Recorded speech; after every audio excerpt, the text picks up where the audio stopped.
안녕하세요, 여러분. 솔라 스크립투라라는 말 혹시 들어보셨나요? 우리말로는 오직 성경으로만이라는 뜻인데 이게 수백 년 동안 기독교 신앙에 아주 중요한 기둥 역할을 해왔거든요. 근데 왜 하필 오직 성경일까요? 오늘 바로 그 이야기, 이 강력한 선언이 어떤 논리 위에서 탄생했는지 저랑 같이 한번 차근차근 따라가 보시죠. 그렇죠. 성공적인 삶, 지혜로운 삶, 또 행복한 삶, 우리 모두가 바라는 거잖아요. 근데 만약에 이 모든 것의 진짜 비결이 딱 한 군데에 있다면 어떨 것 같으세요? 오늘 우리가 들여다볼 이야기는요, 바로 이 근본적인 질문에서부터 출발합니다. 그 해답은 의외로 간단합니다. 바로 가장 성공한 사람은 하나님과 가장 가까운 사람이다 라는 건데요. 그니까 세상의 성공 기준이 아니라 모든 것의 중심을 하나님을 아는 것에 두는 거죠. 자, 그런데 여기서 바로 이런 질문이 나올 수밖에 없죠.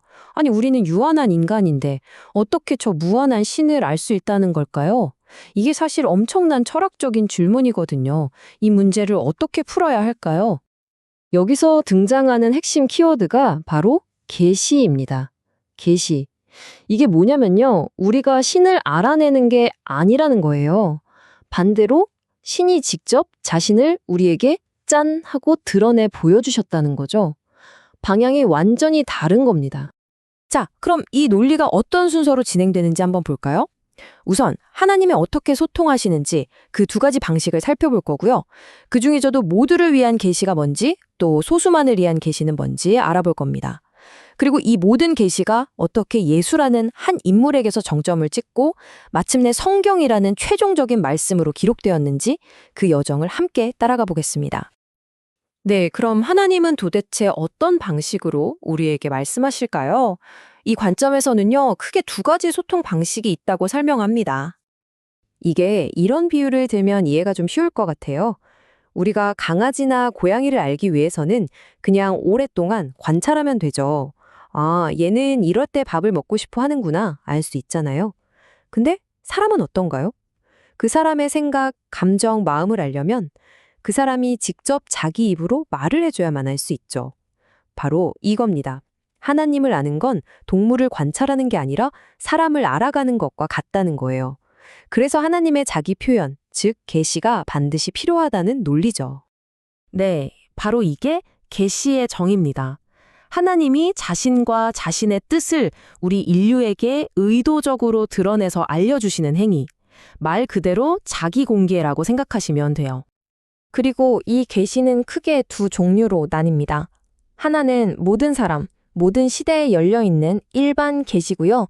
다른 하나는 특정 사람, 특정 시대에만 주어지는 특별 계시입니다. 자, 그럼 먼저 모두를 위한 계시, 일반 계시부터 한번 자세히 들여다볼까요? 이건 도대체 뭘 통해서 우리에게 전달되는 걸까요? 이 1번 계시에는요, 두 가지 아주 보편적인 통로가 있다고 봐요. 첫 번째는 우리가 지금 눈으로 보고 있는 이 엄청난 우주, 바로 자연이고요.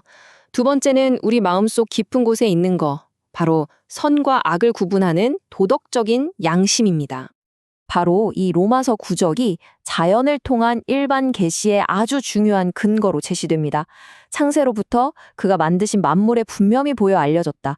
그러니까 이 세상 만물을 잘 보면 신의 능력과 신성을 알 수 있어서 아무도 핑계를 댈 수 없다는 거죠. 하지만 여기서 딱 한계가 드러납니다. 이 일반적인 지식만으로는 부족하다는 거예요. 왜냐하면 인간이 타락해서 이 자연을 보면서 하나님을 예배하는 게 아니라 엉뚱한 우상을 숭배하게 된다는 거죠. 그래서 이것만으로는 구원에 이를 수 없다는 겁니다. 바로 이 지점 때문에 뭔가 더 특별하고 직접적인 계시가 필요했다는 논리로 넘어가게 됩니다. 네, 바로 그 일반 계시의 부족한 부분을 채우기 위해 등장하는 게 특별 계시입니다. 이건 이제 아무나 볼 수 있는 보편적인 게 아니고요. 역사 속에서 하나님이 직접 개입하시는 특별한 메시지를 말합니다. 이 특별 계시도요, 역사 속에서 점점 더 발전하는 모습을 보여요. 처음에는 아브라함에게처럼 하나님이 직접 나타나시기도 했고요.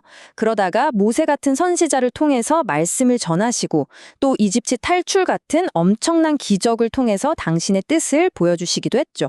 그렇게 점점 더 구체적인 형태로 나아가다가 마침내 그 절정에 이르게 됩니다.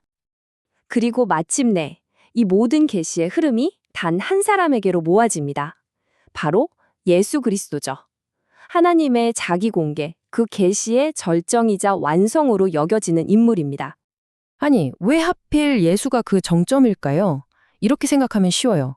그 전까지의 선지자나 기적들은 하나님의 메시지를 전달하는 수단이었잖아요. 그런데 예수는 그냥 메시지를 들고 온 게 아니라 하나님 자체가 인간의 모습으로 오신 거라고 보는 겁니다. 더 이상 메신저가 아니라 메시지 그 자체가 되신 거죠. 히브리서의 이 구절이 바로 그 점을 아주 명확하게 보여줍니다. 옛적에는 선지자들을 통해서 여러 방식으로 말씀하셨는데 이 마지막 날에는 아들을 통해서 우리에게 말씀하셨다. 딱 대조가 되죠? 옛날 방식과 지금의 방식을 비교하면서 이제 아들을 통한 계시가 최종 버전이고 가장 완벽한 소통 방식이라고 선언하는 겁니다. 자, 그럼 이제 정말 마지막 퍼즐 조각을 맞춰볼 시간입니다. 좋아요, 예수가 궁극의 계시라는 건 알겠어요. 근데 그 이야기가 어떻게 왜곡되지 않고 수천 년이 지난 오늘날 우리에게까지 전달될 수 있었을까요? 바로 이 지점에서 기록된 말씀, 즉 성경이 무대 위로 등장하는 겁니다. 여러분, 어렸을 때 말 전달하기 게임 같은 거 해보셨죠? 첫사람이 한 말이 마지막 사람한테 가면 완전히 다른 말이 되어 있잖아요. 입에서 입으로 전해지는 메시지는 이렇게 변질될 수밖에 없어요. 이 엄청나게 중요한 계시가 그렇게 왜곡되는 걸 막으려면 어떻게 해야 할까요? 네, 바로 영원히 변치 않는 방법으로 보존해야만 했습니다. 그 유일한 해결책이 바로 기록이었던 거죠. 바로 이겁니다. 지금까지 우리가 따라온 모든 논리가 이 하나의 결론을 향해 달려온 거예요. 바로 솔라 스크립투라, 오직 성경.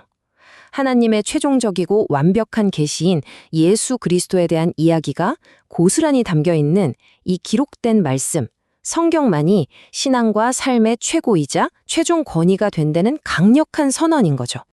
그리고 성경의 맨 마지막 책, 요한계시록에 나오는 이 경고는 이 주장에 정말 쐐기를 박는다고 할 수 있습니다.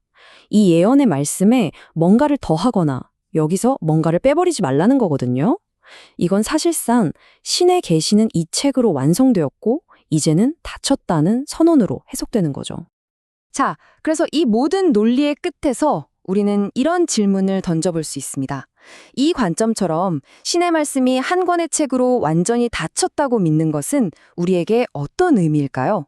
물론 신앙에 명확한 기준이 생긴다는 엄청난 안정감을 주겠죠. 하지만 동시에 어쩌면 더 이상의 새로운 계시는 없다는 의미이기도 합니다.